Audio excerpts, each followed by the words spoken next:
નમસ્કાર દર્શક મિત્રો, હું છું પરમાર નિશા. તમે જોઈ રહ્યા છો લોકસામના ન્યૂઝ. તો જોઈએ આજના સમાચાર. અમરેલીથી અમારા રિપોર્ટર સતીશ રાઠોડ સાથે. અમરેલી જિલ્લામાં આવેલા બક્ષીપુર ગામમાં રહેતા રહીશોની સમસ્યાને લઈને ભાજપથી ત્રાહિમામ જનતા વિસાવદરવાળી કરવાના મૂડ. ખૂબ મોટા પાયે ગટરો અને જે કંઈ કામ થયા છે તેમાં પણ ભ્રષ્ટાચાર થયો હોય તેવું લાગે છે. આજે સ્થળ તપાસ કરી અને માહિતી મેળવી મારી સાથે હરેશભાઈ માધર તેમજ સ્થાનિક આગેવાન કિરણભાઈ તેમજ જેડી કથિરિયા, ગામરેજ તાલુકા પંચાયત વિપક્ષ નેતા આમ આદમી પાર્ટી અને ગામ ચાપાથળ.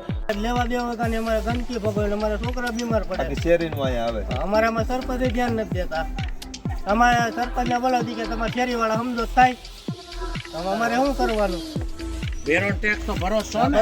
બધું ભરવું.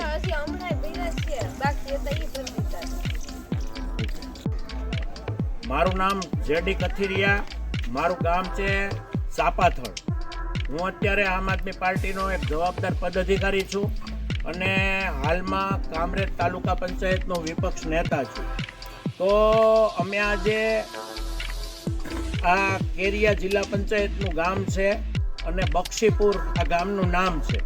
બક્ષીપુરની આજે અમે વિઝિટ લેવા આવ્યા અને આ વિઝિટ લીધી ત્યારે અમને ખબર પડી અન્ય અહીંના જે રહીશો છે એમના દ્વારા અમને રજૂઆત કરવામાં આવી કે અમે ખૂબ ઝાઝી રજૂઆતો જે સરકારશ્રીમાં જે લોકો અહીંયા સત્તામાં છે એમને રજૂઆત કરી છે, પરંતુ અહીંયા આ જે લોકો છે એ સામાન્ય લોકો છે અને સામાન્ય લોકોનું કોઈ સાંભળવાવાળું છે નહીં. અને જો આ લોકો અવાજ ઉઠાવે તો આ લોકોને દબાવવામાં આવે, ધમકાવવામાં આવે છે.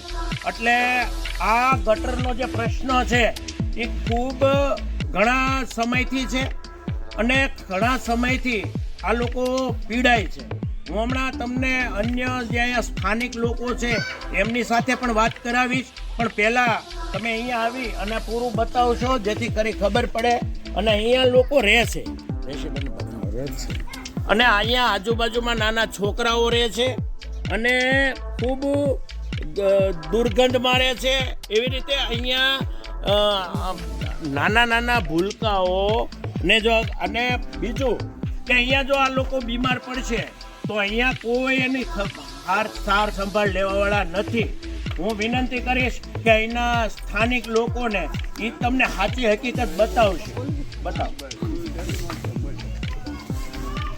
મારું નામ દિનેશ ટાંકી છે. હું આ શેરીમાં રહું છું. અમારા ઘણા ટાઈમથી પ્રશ્ન છે અમારે ગટરનો. અમે રજૂઆત ઘણી કરી પણ પછી કાંઈ સોલ્યુશન ન થયું. એટલે અમે છે ને પછી શેરીવાળાએ બધે છે ને હાથે ફાળો કરીને પછી એ બધા ઓલા ભૂંગળાને એવું નાખીને તોય જો હજી અમારે આટલો હજી પ્રશ્ન છે. અમારે આ પ્રશ્ન અમારે હજી હલ થતો નથી. હજી તમે જોઈ શકો છો મિત્રો, લાખો રૂપિયાનો વેરો ટેક્સ ભરવા છતાં હમણાં જે સ્થાનિક વ્યક્તિએ રજૂઆત કરી કે અમે આ ફાળો કરી અને ગટરના ભૂંગળા નાખ્યા. તો હવે મિત્રો તમે જોઈ શકો છો કે આ ભારતીય જનતા પાર્ટીના જે લોકો સત્તા પર બેઠા છે એમને શરમ પણ નથી આવતી કે અહીંયા લોકો વેરા ભરે છે, ટેક્સ ભરે છે, વેરો ભરે છે, છતાં અહીંયાના લોકોને ભગવાન ભરોસે છોડવામાં આવે છે. અમે તંત્રને વિનંતી કરીએ છીએ કે જો આનો તાત્કાલિક નિર્ણય નહીં આવે તો આ સ્થાનિક લોકોને સાથે રાખી તાલુકા પંચાયત, જિલ્લા પંચાયતનો અન્ય કચેરીઓનો ઘેરાવ કરી અને તાત્કાલિક ધોરણે આ કામ થાય એની માટે અમે પ્રેશર બનાવીશું. એટલે જેથી કરી જે લાગતા વળગતા લોકો હોય એ આની ખાસ નોંધ લે.